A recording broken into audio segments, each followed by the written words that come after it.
Rambam. We're going to begin today the laws of mourning, chapter 1. In the booklet, you have it in the booklet.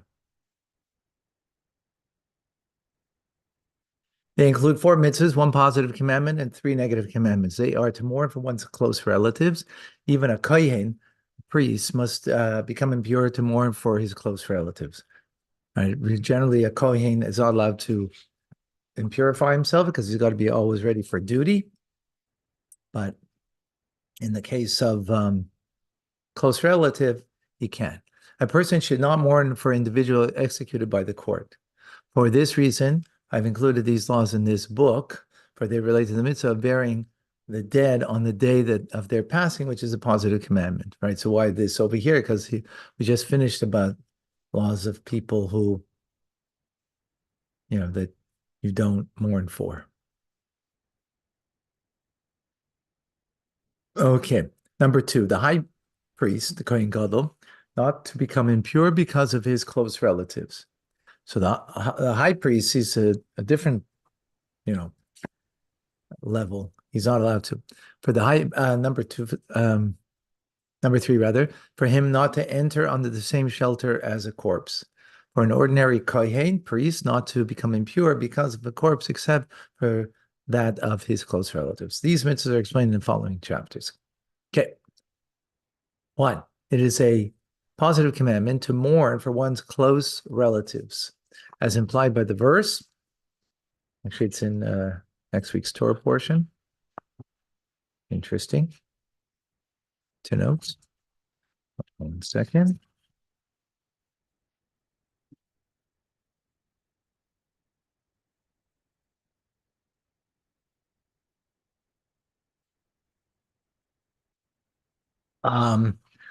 Were I to partake of a sin offering today, would I find favor in God's offering? According to scriptural law, the obligation to mourn is only on the first day, which is the day of the person's death and burial. And there it's speaking about a sin offering.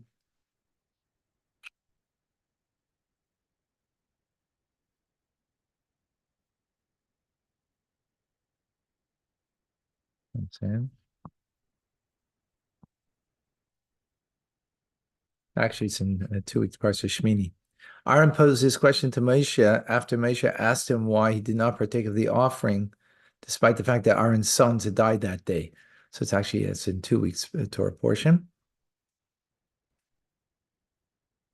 So he didn't partake because he was mourning the death of his 2 sons. That's where we learn how to say the remainder of the 7 days of mourning is not required by scriptural law, although the Torah states, and he instituted mourning for his father for 7 days. When the Torah was given, the laws were renewed. So this is before the Torah was given in Genesis. That's speaking about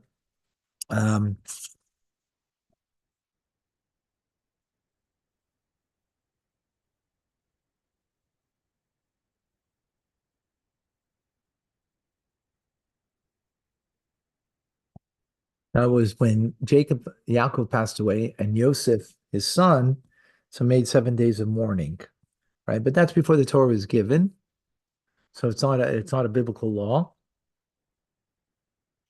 Um,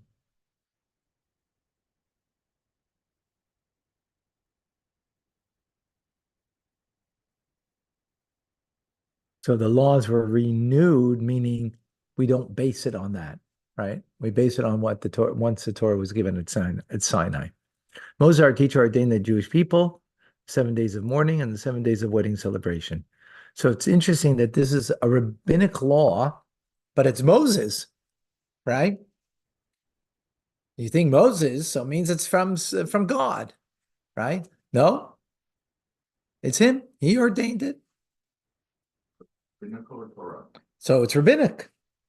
It's rabbinic. A little counterintuitive.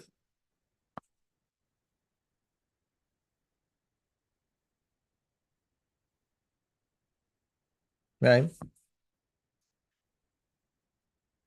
Okay. From when is a person obligated to mourn?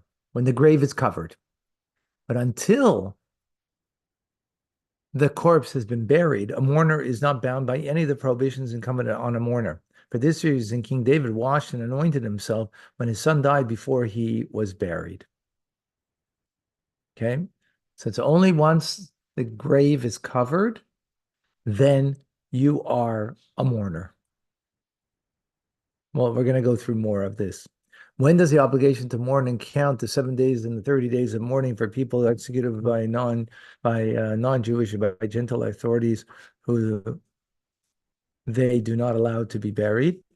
When their relatives despair of asking permission from the king to bury them, even though they did not despair of stealing their corpse to bury them.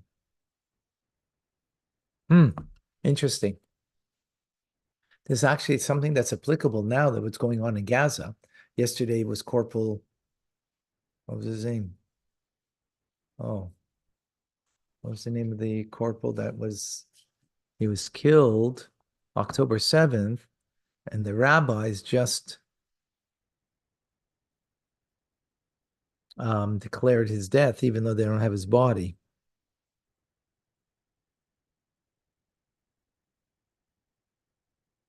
By the way, today's learning for Davida Bashendel. Our dear Davida is going for surgery today. Should be gesund and well. So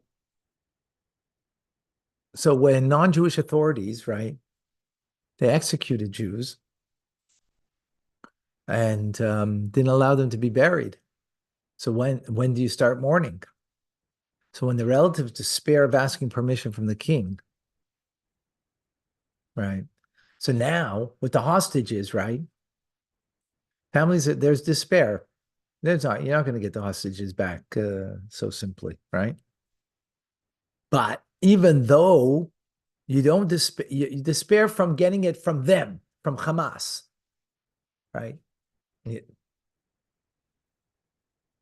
But you don't despair from the IDF maybe getting them. Wow. That's how I understand this, which is so current right now. Amazing. So in other words, they're still hoping that they'll get the bodies back. They don't expect it from Hamas, but they expect that the hope, at least. They don't despair that IDF will be able to get the corpse, right? In such an instance, you're considered a mourner.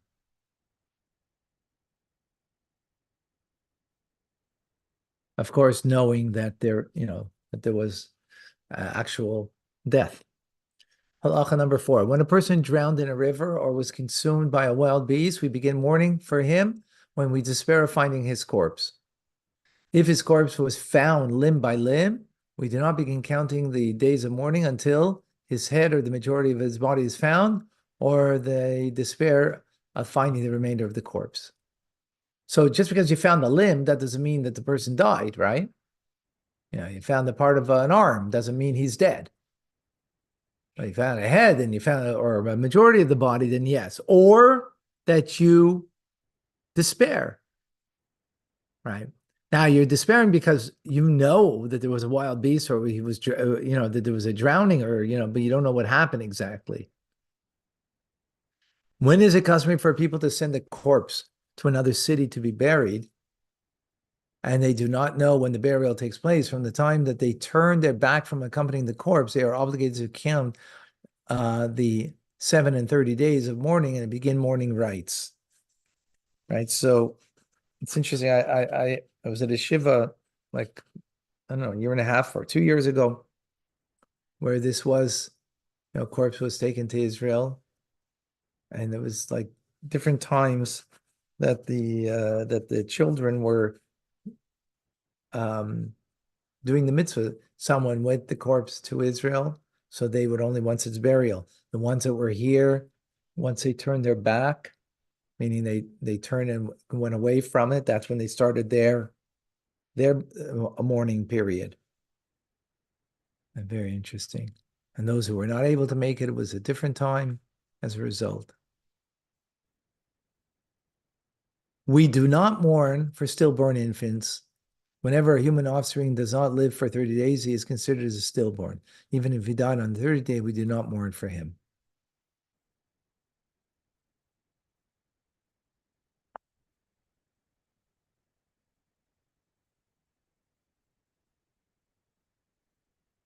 If we know for certain that he was born after a full 9 months of pregnancy, we mourn even if he died on the day of his birth, which is generally what we do today.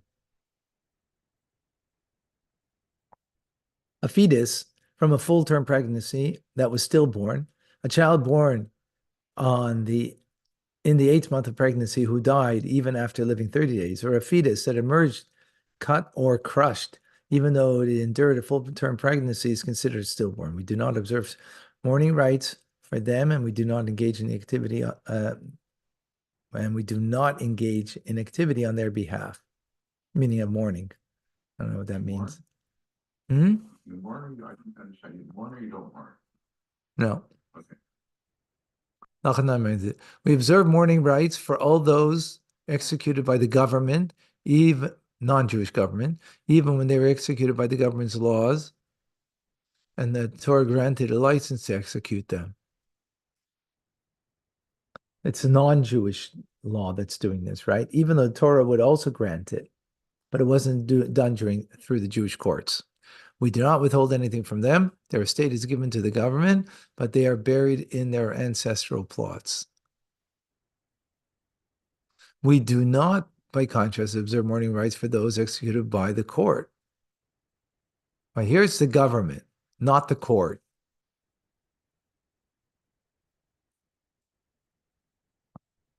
Hold on. Right. So here it's talking about the court. We don't observe mourning rites executed by the court. We do, however, observe the rites of bitter regret, aninos. Aninos is an expression of feelings in one's hearts. They are not buried with their ancestors until the corpse has decomposed. Their estate, however, is granted to their heirs. Why is that? I don't know.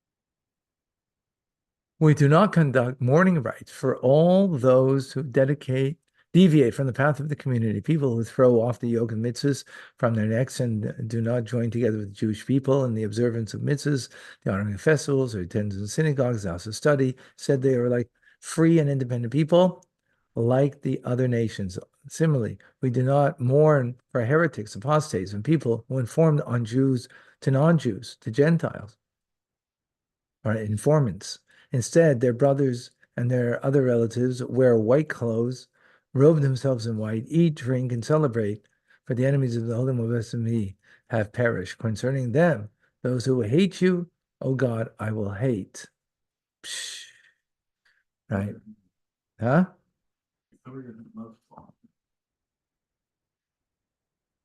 Okay. So that's I don't think this really applies so much today because we have a of what's called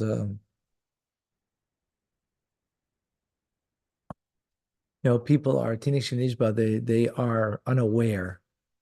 Not talking about people who are aware and then they went off the path, who are committed and went off the path, who were raised with it and went off the path. Even today, when you're raised with it, you're not raised with it in a real way that it's considered. So I think that the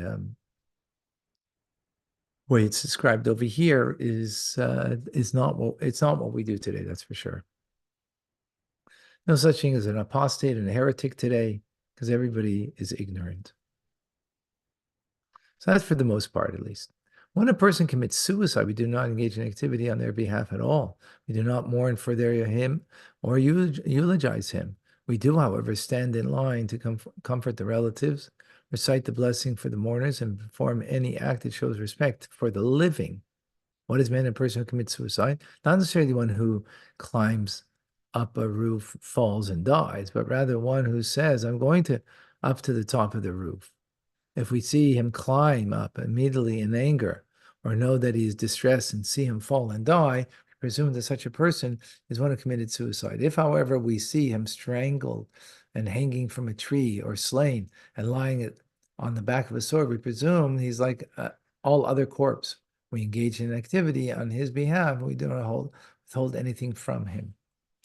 So today also what we do is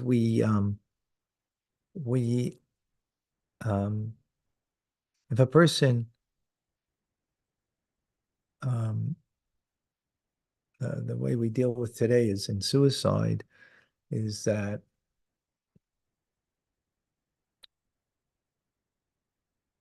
if a person had time through the suicide, like there was a point of no return, right?